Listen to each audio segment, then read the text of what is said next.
Chers diocésains, vous avez appris par le communiqué que j'ai publié sur le site du diocèse le 27 mai dernier que le diocèse et moi-même ferons l'objet d'une visite fraternelle qui a été ordonnée par Rome, le Saint-Siège, et qui a été confiée par le nonce apostolique à Monseigneur Antoine Hérouard, actuel archevêque de Dijon.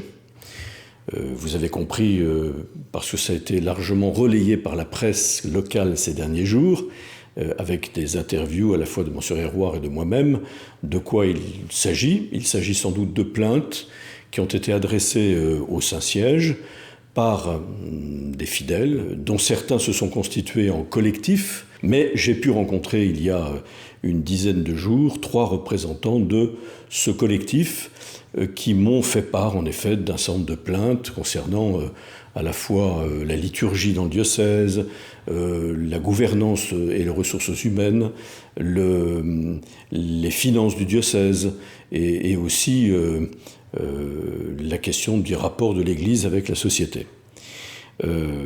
J'ai accueilli évidemment cette demande avec ouverture d'esprit, évidemment bienveillance.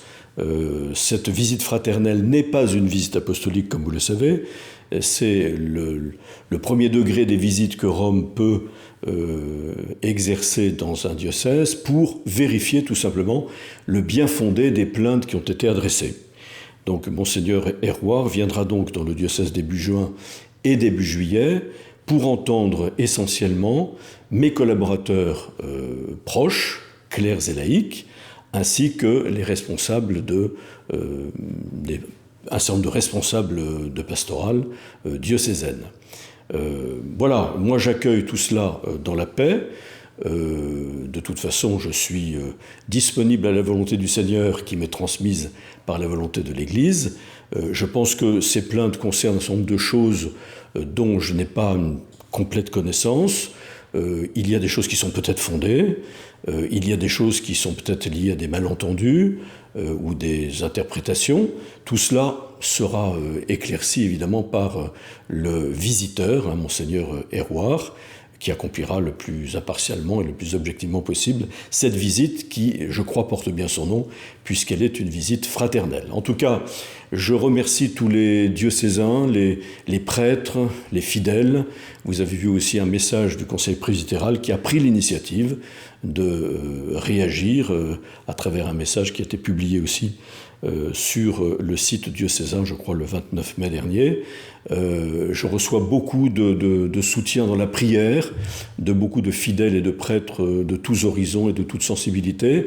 J'en suis évidemment très touché. Et moi, ma seule initiative pour moi, c'est de prier. Je suis dans la paix, en particulier vis-à-vis de ceux qui ont pu émettre ces plaintes, que je ne connais pas, mais ils ont tout à fait ma bienveillance, et il n'est pas question pour moi d'entrer dans aucune amertume, rancœur vis-à-vis de quiconque. Je pense que notre attitude chrétienne, qui nous est rappelée sans cesse en ces jours dans la liturgie, en particulier en ce jour de la visitation de Marie-Élisabeth que nous célébrons, eh bien nous ne pouvons pas rendre le mal, nous ne pouvons que rendre le bien pour le mal, comme nous y invite saint Paul, et ne pas nous décourager, rester ferme dans la foi, ne pas nous laisser troubler, et prier. Voilà, prier. En tout cas, j'espère que cette visite permettra de clarifier beaucoup de choses et surtout, de préserver l'unité et la communion. C'est pourquoi tous ceux qui s'interrogent, ceux qui parfois sont en colère devant cette décision d'une visite fraternelle dans le diocèse, je les appelle à demeurer dans la paix, témoigner sans doute du positif qu'ils vivent dans notre diocèse, de bien des manières, et de ne pas céder à l'agressivité d'aucune sorte, ni à la rancœur, ni à la vengeance, vis-à-vis de quiconque. Nous restons dans la paix et dans la communion, et c'est l'attitude dans laquelle le Seigneur me maintient, et je me confie tout simplement, et le diocèse et son unité, à votre prière.